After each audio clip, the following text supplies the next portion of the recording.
Joey, I'm just starting a new course on how to rent your car out on Turo. And Kate and Alexandria, my two oldest daughters, and I just sat down and we watched the orientation videos, 55 minutes. What? And I initially my instinct was to just skip it. Let's just dive into the course. But I thought, I've got a 14-year-old, I got a 16-year-old. I need to take them through each one of these steps, right? I need to have them see everything from the very beginning.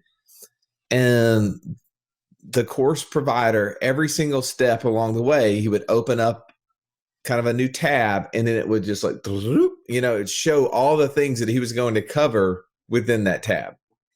And I could kind of feel the tension behind me, like I'm sitting right in front of my two girls, and I've taken their phones away. I try to get them to focus on it. But one of the biggest takeaways I had of going through a 55-minute orientation was mindset. The instructor over and over again kept bringing us back to the point of we have to think about this from a different mindset. We have to be motivated. How are we going to keep ourselves motivated as we tire out? And I'm thinking, we're tiring out in the orientation phase, much less like halfway through a course.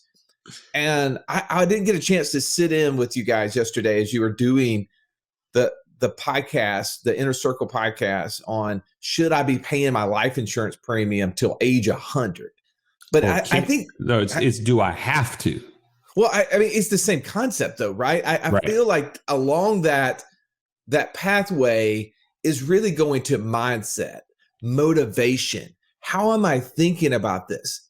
Am I thinking about this from an abundant process, Joey? When you and I think about our life insurance policies, which are large six figures amount that we put in every single year a piece, initially, it probably started out with a little bit of a scarcity, like, ooh, am I going to be able to afford this next year? But now it's changed. Now it's, man, I'm going to have so much money coming in from all the things that we're doing. Where will it be able to go to? I think that's a key point. And Russ, it's kind of like you were reading our minds, because we started out this thing talking about mindset. Like, is this an expense or an opportunity? And we lead into that from the standpoint of, well, if that's still kind of a challenge, well, why don't we consider what it would be like to stop paying earlier, right? Like, what's the alternative of paying till age 100? And considering that, we talked about all the things around there. And then lastly is, what are your options? Like, I think one of the things that stands in the way of somebody taking the next step of doing this process is they don't want to commit to age 100 because they just don't know what their options are along the way. So we kind of uncover those and give people exactly like what paths they could take, assuming something came up that they weren't expecting. Well, here's the thing. It's all wordsmithing, right? As I'm sitting here listening to you, you said the word pay. Well, if you use the word pay as I'm going to pay myself first, I'm going to pay my plan, my process first. I love it. Otherwise, we got to think about this as, how am I going to fund my business? How am I going to fund my financial institution that then will fund all my investments from that point forward? Will fund my lifestyle, will fund all of these other things that we have set within our path. And I think that it goes back to mindset. It goes back to wordsmithing. It helps us focus on what is most important. This is just a tool, right? It is the vehicle that we use most frequently in order to store our cash, if we're available to get it. Unfortunately, not everybody is available to get it. Every single day, we have someone who applies with us that gets denied. They get denied because they have bad health. They get denied because they got a bad track record with the law. They get denied for many things, right? And unfortunately for them, they can't participate in the best tool that we know of today to store our cash. But I want to hear the rest of this interview. I want to hear what you guys talked about. You guys jump in with me. We're going to pull up to the table and belly up.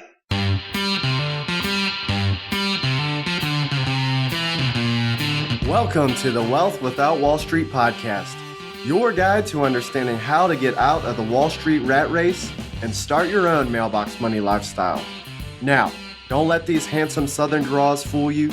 These financial minds are teaching our country to enhance savings, increase cash flow, and create passive income, all without the help of Wall Street.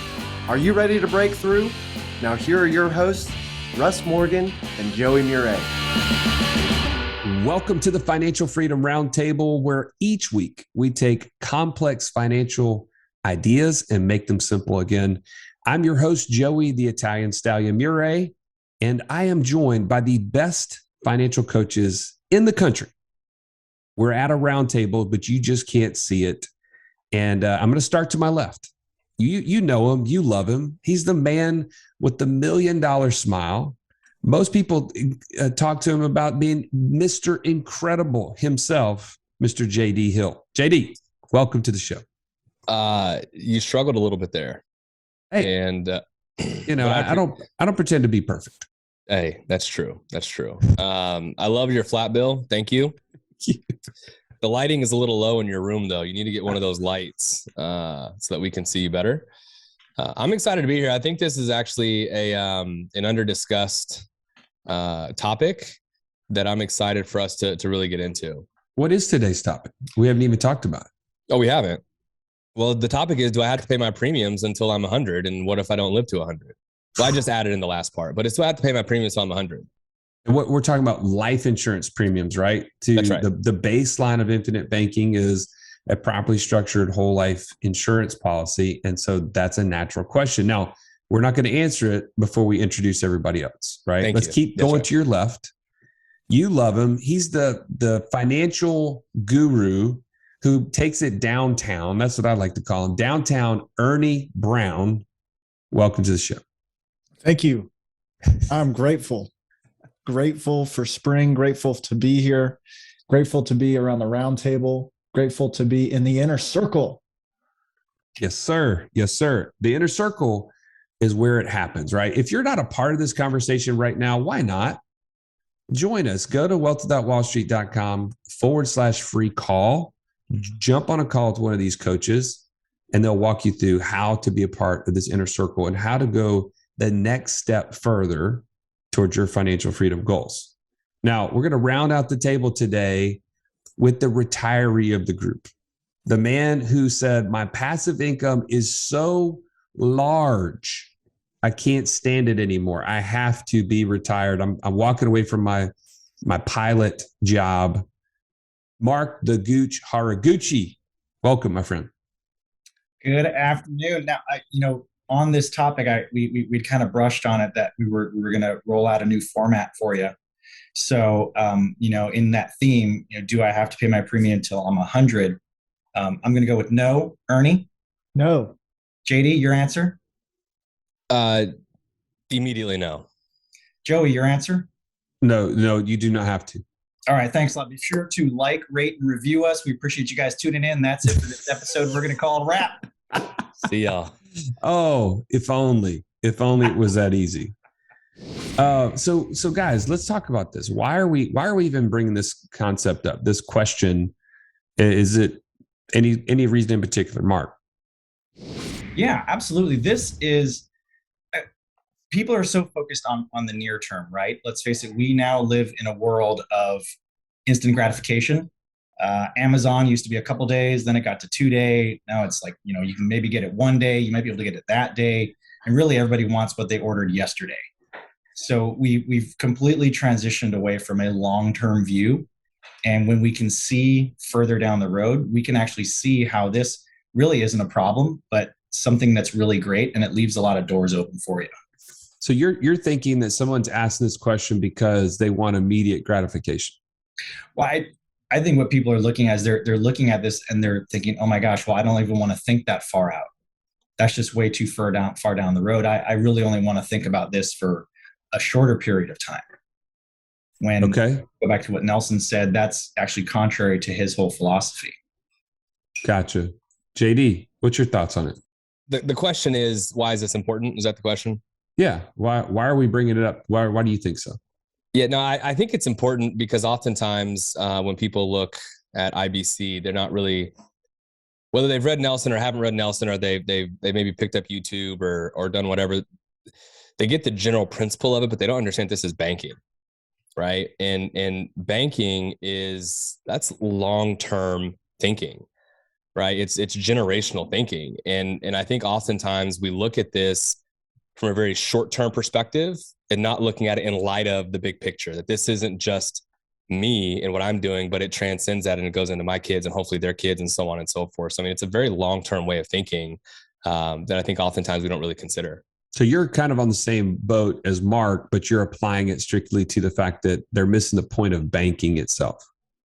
That's right. Yeah. Yeah. Mark stole some of my notes, but that's okay.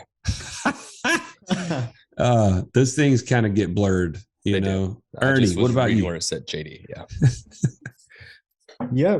Have you ever tried to make plans with somebody? It's like, hey, would you like to go do such and such with me? Yeah. And you know that they want to, but they also want to keep their options open. That drives me crazy. That is totally against my personality. It's a yes, and it will always be a yes, or it's a no, and it's definitely a no. Right? I just want to give an answer. But there's these people that have commitment issues. They're called millennials, by the way. Your generation drives you crazy. Yeah. Sure, whatever. Whatever. It's all this is my experience. It's everywhere. It's everywhere now. These people with these commitment issues. It's spreading like wildfire. This is do I have to pay premiums till 100? I don't know how far you are, but I'm a long ways from 100. That seems like a long time. I'm not sure that I want to commit to something like that. I think that's why this is important. I gotcha. Well, I'm thinking about it from the standpoint of, let's say you've been listening to us for months and you're interested in this idea of infinite banking. Like, you've been pontificating about how this could possibly work for you. But this is the question in the back of your mind that has held you on hold, right? Like, I just don't know if I could go that long. I've never committed to anything that long in my life. I don't really know the potential risks of paying this for 100 years or having to pay less. This, to me, the importance of this question today is to get you over that hurdle, right? To get you to say, oh, no big deal. I can get past this, and I need to get on a call with these guys. What do you guys think is there anything pertaining to current day? Like, why is it important we talk about today, not just in general? Mark, I'll bring it back to you. I don't really see a difference between today and yesterday and tomorrow. This is just setting up something that's going to be a foundational piece for you going forward. And so if long-term planning is holding you back now, then can you tell me at what point in time it's not going to hold you back? Because Nelson says in Becoming Your Own Banker, this is a long game. This is a long-term planning process. This is not something that's going to happen overnight. You're not just going to snap your fingers and everything's going to be great.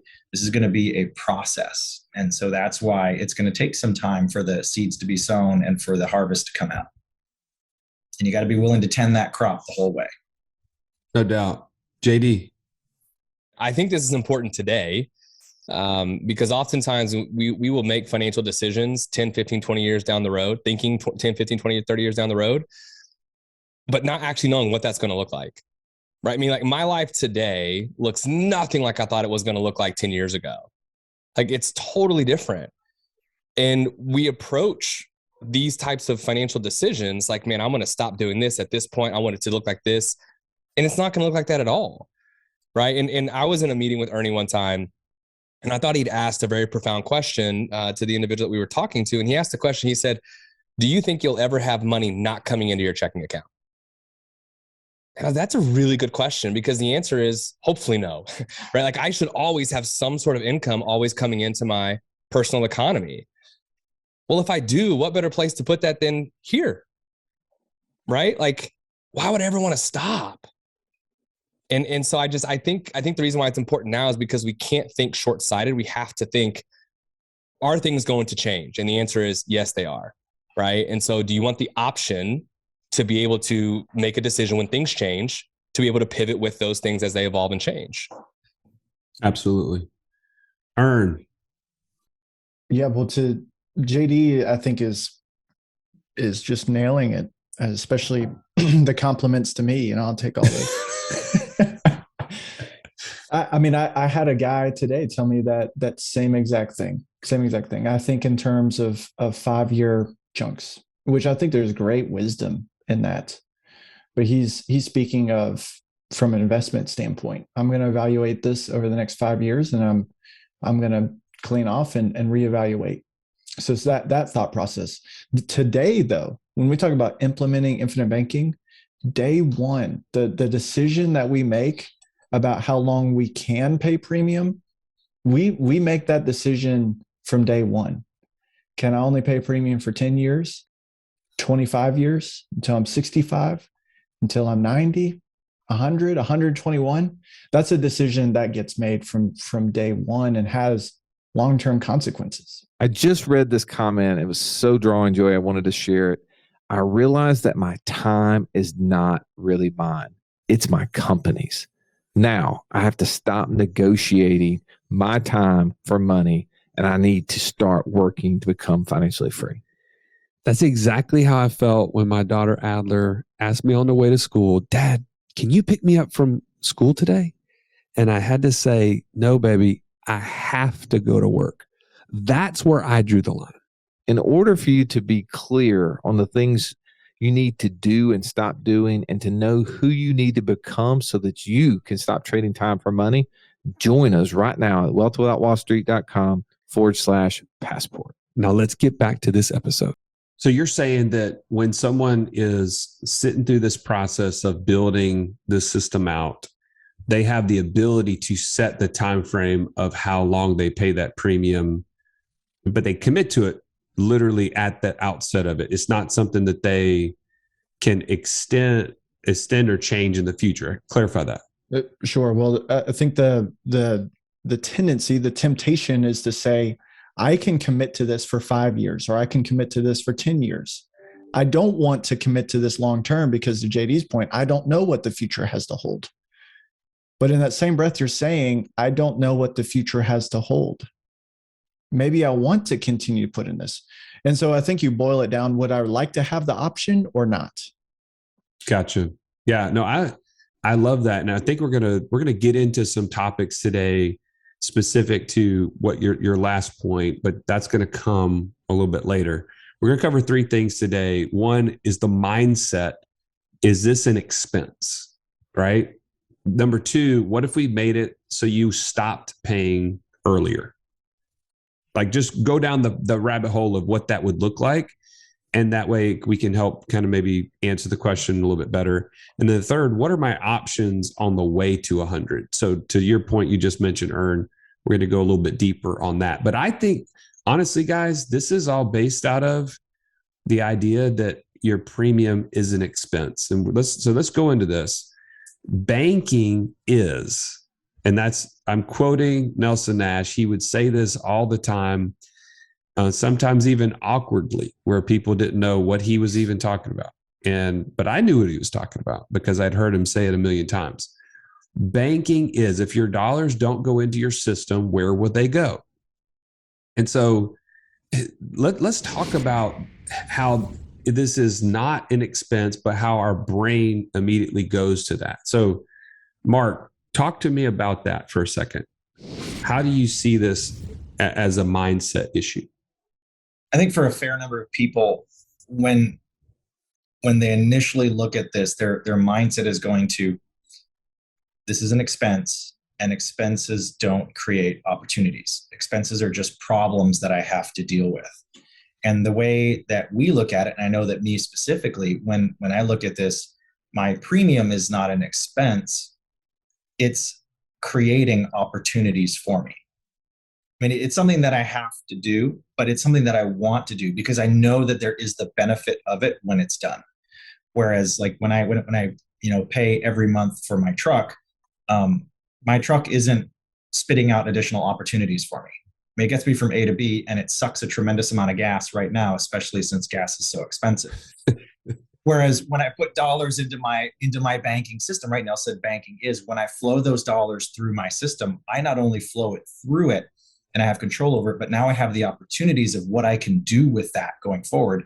and those opportunities actually pay for all the expensive gas I have to put into my truck. What other thoughts you guys have on that? I think to that point, or am I muted? No. All right. So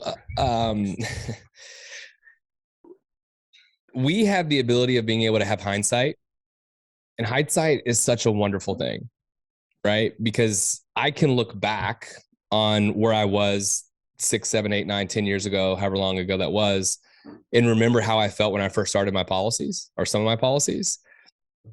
I had the benefit of hindsight, right? And in the beginning, that's when the policy naturally has its biggest expense. Just like with starting any business, though, the beginning of any business venture that you start, it's the most expensive. It's where you put the most amount of energy, resource, effort, time into getting that business up and running and profitable. And so oftentimes I think we, at least for me, we look at it as an expense because of those first few year expenses when you're just starting. And then we play that out as if that's how it's going to be going forward into the future, because we haven't experienced the benefit of being able to put $1 in and get $5 back. Right. Okay. Wait a minute. You just said put in $1 and get $5 back. Someone listened to us maybe early on and they're like, I don't understand. An insurance policy gives me a death benefit. You're paying a premium. I've always considered this an expense. Mm-hmm. My mind just got blown by what you said. How would you explain that to somebody like that? Well, Ernie, you're really good at articulating these really tough concepts like that. How would you explain that simply to someone? When I put $1 in, it gives me $5. That's right. Yeah. Well, I just remember Nelson Nash saying one time, and he shows this in his second book, Building a Warehouse of Wealth. You can check it out. The history of his insurance policy. If you want to look at an old one, 7, 8 years is nothing. You know, a joker, 30, 40, 50-year-old insurance policies. And he put in $1. The dividend, just the dividend, is 10 times the premium. Oh, wow. And by the way, he was still paying the premium. That's a good deal. But what was he saying about the premium at that point in life? It was no big deal. And it was no way big too deal. small. It is. He said, I can't wait to get to heaven to meet my brother and ask him why he sold me such a small policy. Was it like $323 a year? Yeah, exactly. No, that's a long time ago. But fast forward this, you make a decision today where you're going to start. He had the benefit of being able to pay long term. He's still paying it. What is $323 a year today? Considering his income increased, I mean, the value of that dollar, right? It'd be nice to have a place to put your first $323, especially when it creates that result. That's just his example, his scenario. No doubt. So I think the mindset is interesting for us to shift. We've all been there, and I think partly it's because you hear the word premium, and what does it evoke? It's expensive, right? Premium gas, premium fill in the blank, whatever it is always the more expensive option.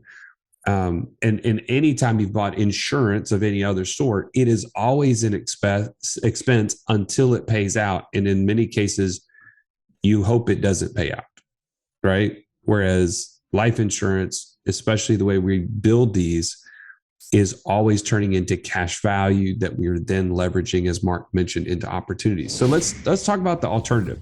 You don't continue to pay till you're 100. What if we said you could stop earlier? All right. So JD, why don't you take this one? Walk us down that path. If you could stop earlier? Yeah. Stop paying the premium before 100. Let's say somebody wants that and we're like, all right, sounds good. Let's do that. Let's just cut this thing off. The thing that troubles me about that just mindset in general, right, is these policies, the way they're contractually designed, is they're designed to get better every year. Meaning my policy is designed to be better next year than it was this year. And it was already really good. And then the year after that is designed to get better than that the following year than it was the year before. And so the idea for me of shutting something down that's only designed to get better going forward doesn't make a lot of sense to me. Right. And if I did that, and now I've shut this policy down to say 10 years or 15 years or 20 years, where I've either taken it what's called reduced paid up, right? Which means all the premiums that you've paid into the policy, the insurance company's been calculating basically how much total death benefit that's purchased. And so you can say, shut it down. I don't want to ever put another premium into this. Pay it up just like you pay off a 15 or 20 or 30 year mortgage. You shut it down. Premiums are never due again, right? And now you can never put another dollar into it. And it just continues to grow and do what it's supposed to do. So you get the benefit of being able to do that. So now you're not required or obligated or however you want to feel about putting money into your policy anymore. But now that money has to go somewhere.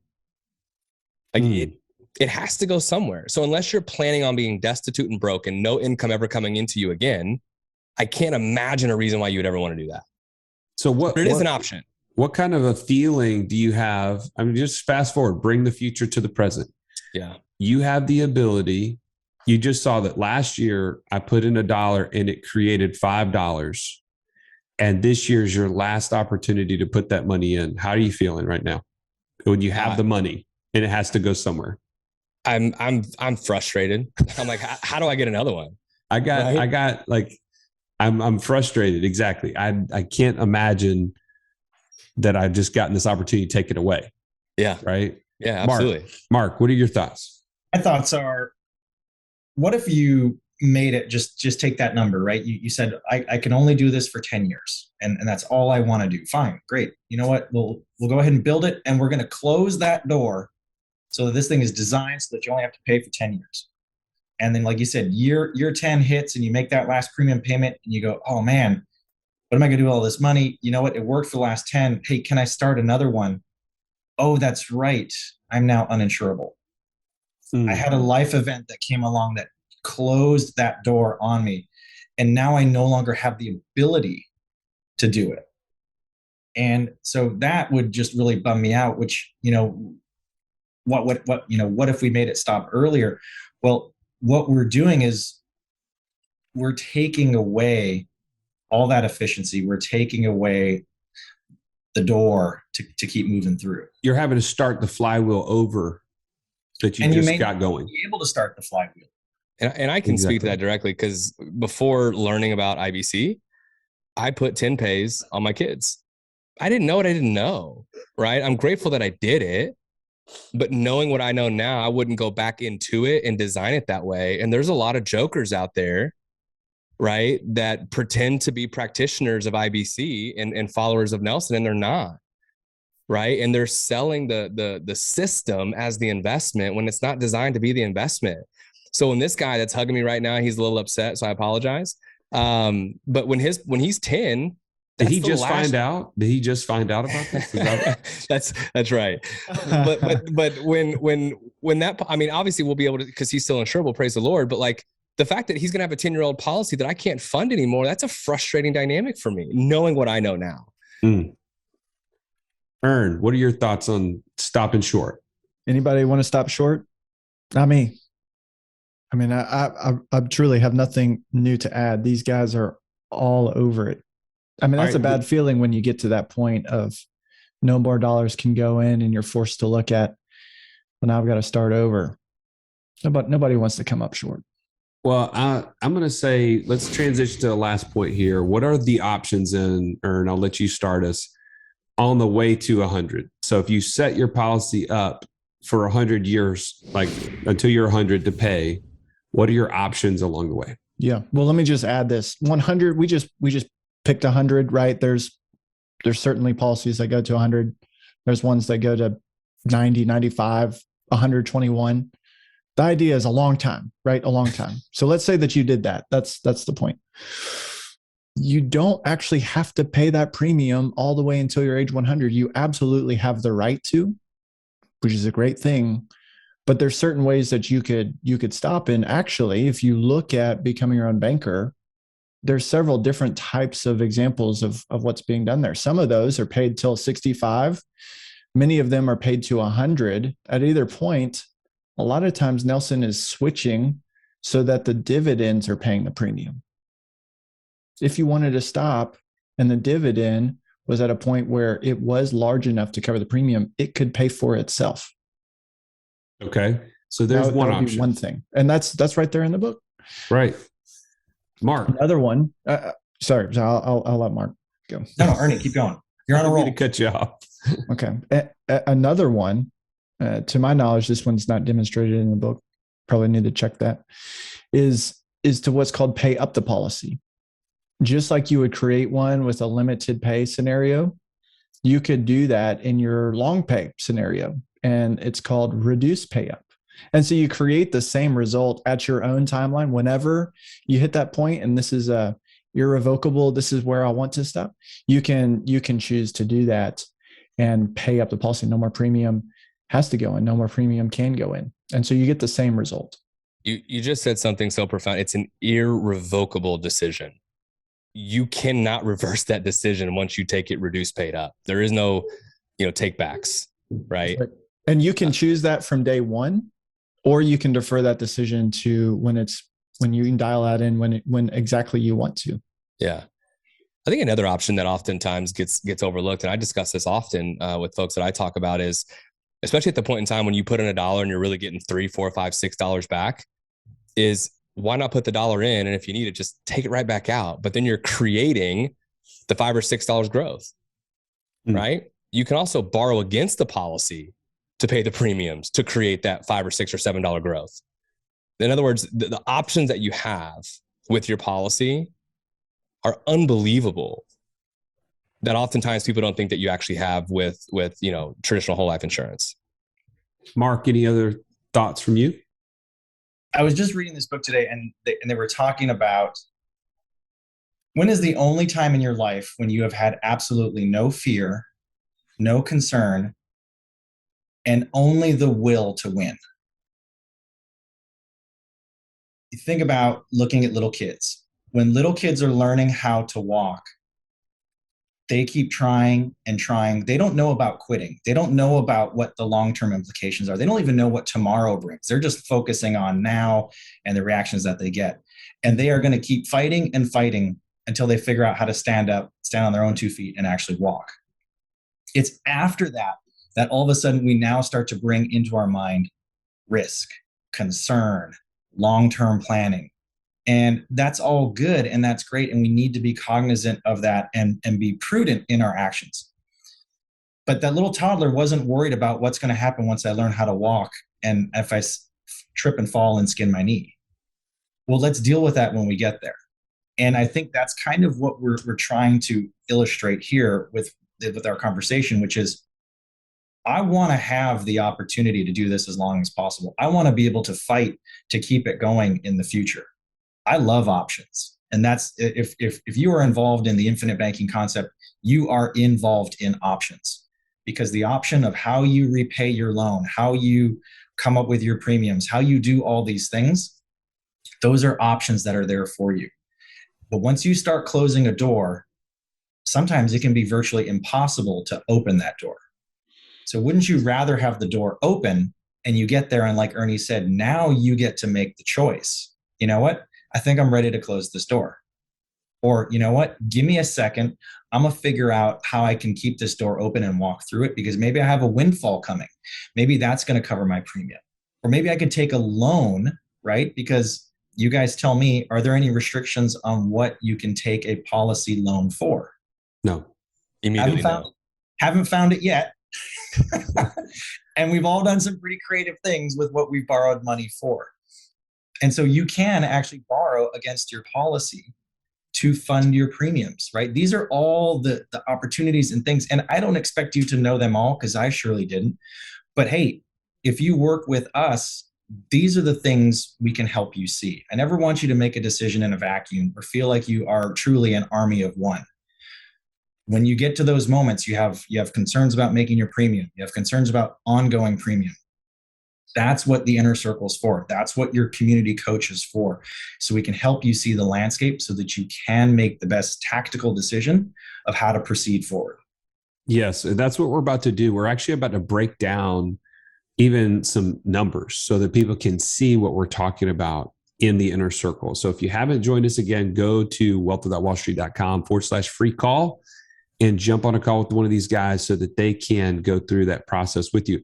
I'm going to leave you with one quick analogy, and then I want to hear your final thoughts, guys. So we mentioned earlier, by shutting off the ability to pay premiums in the future, we brought the whole point that, man, if I got there and I had the money to pay the premium and I couldn't, it would be ridiculous. It's frustrating, right? Because now I'm seeing that I could have put in $1 and gotten $2, $3, $4 back. And now I can't do that anymore. But even more ridiculous, I want you to imagine this. You're the owner of a bank, the CEO of Regions Bank, and he walks into Wells Fargo's lobby, just his local branch there by his house. And he walks up to the teller and he says, "Hey, I'd like to make a deposit." Okay, imagine you're in the lobby and you see this happen. What's the first thing that comes to your mind? That is ridiculous. Why in the world would he or she be putting money on deposit at a bank that they don't own? That's exactly the feeling when you have shut off the ability to put money into your own banking system and you have to go and find somewhere else to put it. Don't put yourself in that position. Leave the options open, as we've already mentioned. So that's my final thought. I want to bring JD. What's yours? My final thought is understand that infinite banking is a system, right? It's not necessarily the product, it's a system. The product and the tool that we use happens to be dividend paying whole life insurance. And when working with a practitioner, whether it's us or someone else, I think it's important that people don't make it gimmicky. Don't make it something that it's not, right? It's not the investment. This is just what Joey said. It's where I'm storing my cash, right? It's where I put my money before I go and invest in other things. And so when you got people that are trying to make it gimmicky, trying to make it the star of the show, I think that should give you some pause because that's not what it is. No doubt. Mark. Risk-free trial. That's what it is. Keeping the door open to 100. It's risk-free because you can close it whenever you want. So why wouldn't you? Good call. Earn. I'm just encouraged looking at some of these comments here. We're talking to our inner circle members right now, and they get it. And their comments are telling us that who wouldn't want to do this. So in a sense, I feel like we're talking about things that they already know, but in a sense, we're also talking to you listening to the podcast who's not in our inner circle, who may be thinking about these things. For the most part, I would say this is a question, a concern that comes up for people who aren't yet doing infinite banking. This is a non-question for those who have got some experience in this, right? And start to, it takes some experience, not just some knowledge, but some experience of knowing this, where these concepts, what we're saying bears itself out to be true.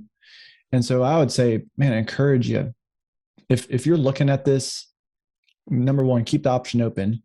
Number two, some sound instruction here. Work with somebody who actually does infinite banking, who doesn't just talk about it, but who does it.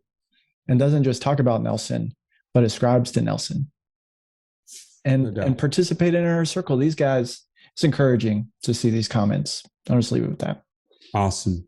Well, I'm praying and we're praying that this was the question that will get you over the hurdle of taking the next step and getting started on your own financial freedom journey. This is the foundation, right? Infinite banking, having a place to store capital. If you don't have capital in one place that you can access, you're not going to find the way to financial freedom.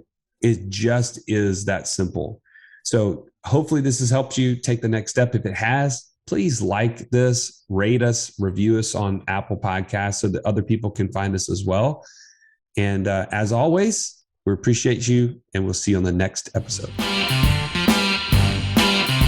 This has been the Wealth Without Wall Street podcast.